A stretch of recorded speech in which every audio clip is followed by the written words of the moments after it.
Hey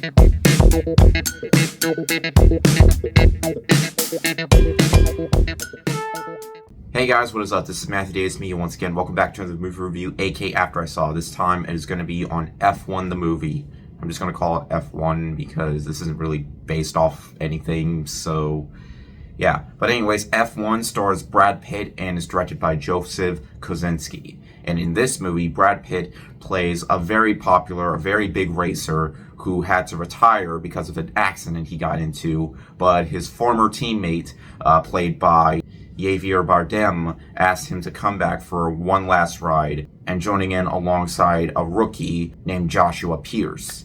And throughout the movie, he is test driving a car for this massive race that's going on, of course. And it doesn't entirely go well, but throughout the majority of the film, they manage to get the car back up so he can get back out there and continue on with this race. Like I mentioned before, this movie is directed by Joseph Kosinski, who is the director of Top Gun Maverick. It is more likely easier to find a four-leaf clover than someone who did not like Top Gun Maverick, because there was a big reason that film was such a big hit. Not just due to the fact that it was a sequel to a widely successful 80s movie, but there was just so much to that film that director Joseph Kosinski managed to do right. Almost everything he did in that movie, he got right. And knowing the fact that he would come back to direct another movie that isn't a sequel, yeah, it got me really excited. And I got to see an early screening of this, and I'm glad I got to. This movie was a roller coaster ride of pure, intense racing, and I just loved watching it. Brad Pitt, of course, he can almost do no wrong when it comes to his roles. He always manages to play that likable, wisecracking dude that we just can't help but love. And he is excellent in this movie, as well as some supporting roles as well. Javier Bardem plays a really strong supporting role. The guy that plays Joshua, I should have looked it up. His name is like Idris something. I'll put it over here so that way you'll know what I'm talking about. And all around, this movie is just directed to the brim thanks to the man.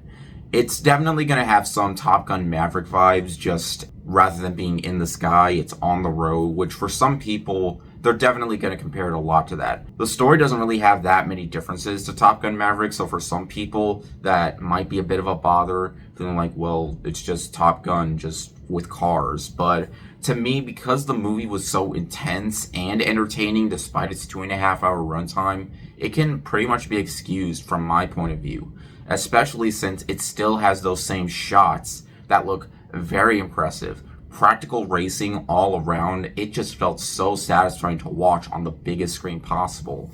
Those shots in the cockpit just look really cool, and it just managed to be a blast.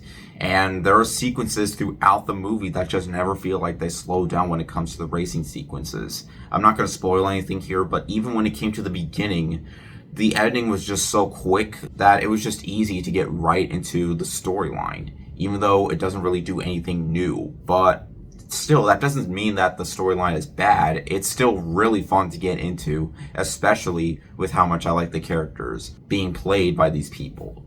Now, there are some elements of drama, which is something that I definitely expected for films like this, because there was bound to be. And it's something that I enjoyed seeing with some of these characters. I really like how this rookie and Brad Pitt kind of have a love-hate relationship. It often brings in a bit of the humor, but it also brings more of the seriousness into the film. Because this movie likes to have fun once in a while when it comes to its humor, which is something that I also expect for a movie like this. The fact that this is a racing film, yeah, I just expect elements like that, and they managed to work very well here. Now, there are a couple of subplots that happen that are kind of brief, that happen towards the last act of the movie, which I'm not going to get into, of course.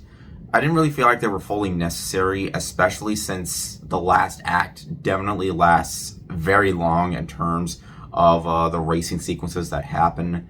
But that doesn't mean that I wasn't entertained, because every time it comes to the sequences of racing, it managed to be the highlight of the film, and it definitely did not disappoint in terms of those aspects. I just felt like there were just some times where there were some scenes in the movie that I felt like were a little bit unnecessary, making it feel like it has that 2.5-hour runtime.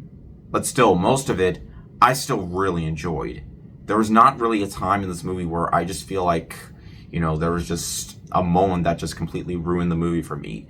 I still thought it had a great beginning, middle, and end, even if it did drag on just a little bit.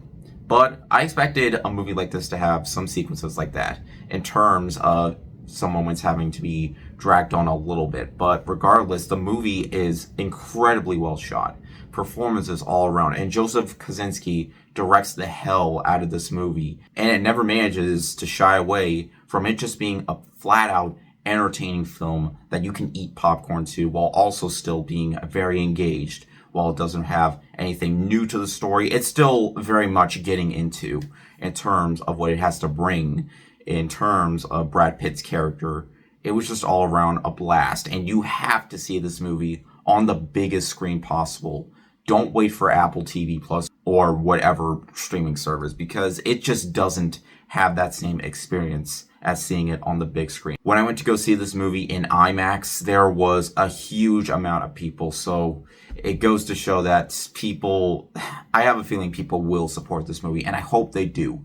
It's definitely the first true summer blockbuster experience that I feel like anybody can enjoy this season. So yeah, it's all around a blast from beginning to end in terms of the intense racing sequences that look absolutely phenomenal.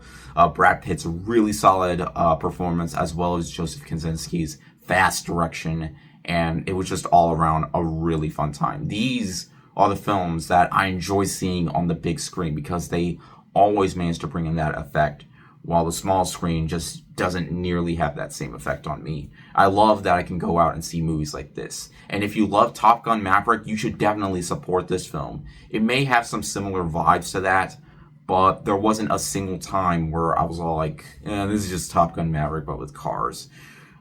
Because I wasn't like that. I was just all around having myself a great time with this 2.5-hour roller coaster ride of pure racing madness. And I highly advise racing to see this one on the biggest screen that you possibly can. It comes out this Friday, or Thursday night technically, and I really hope people go out and support this movie this weekend. And this is kind of funny. While we're on the subject of racing, I'm currently playing Mario Kart World, because if you saw, I did an unboxing video for the Nintendo Switch 2. I don't know, I kind of find that a little bit funny, the fact that I'm playing a racing game right now.